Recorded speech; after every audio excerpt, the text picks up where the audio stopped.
очаквам да видим едно рали. Дори се надявам да видим такова до нива от около, колкото и оптимистично да звучи, от около 700-750 пункта при Софикс. Пък те така и така ще ме глобят от Комисията по финансов надзор.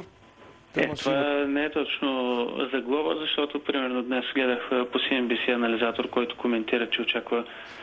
Ама Веско, в България явно не гледат нещата така. Казват ти, може да си анализатор, но защо ще анализираш? Къв си ти, че ще анализираш? Я глоба! Така че не дей да сравняваш нещата в Щатите и нещата в България. Тук лично аз искам да заявя съвсем отговорно в момента, че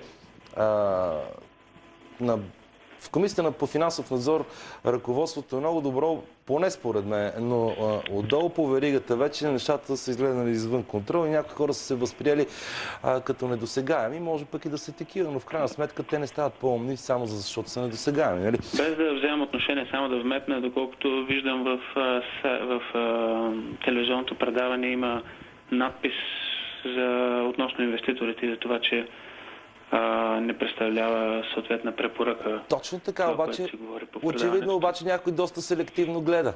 Или вижда това, което иска, или гледа това, което иска да види. Предполагам, че ще има изясняване на този въпрос. Но нека ще се изясниме, няма никакъв проблем. При всички положения ще се изясним и то доста така шумно смятам, че ще стане това изясняване. Не смятам, че това е в интерес на която и да е страна, но пък след като от Комисията по финансов надзор смятат, че да правиш анализи в България е нещо много лошо, ще трябва да докажа, че е така. Сега, да те попитам,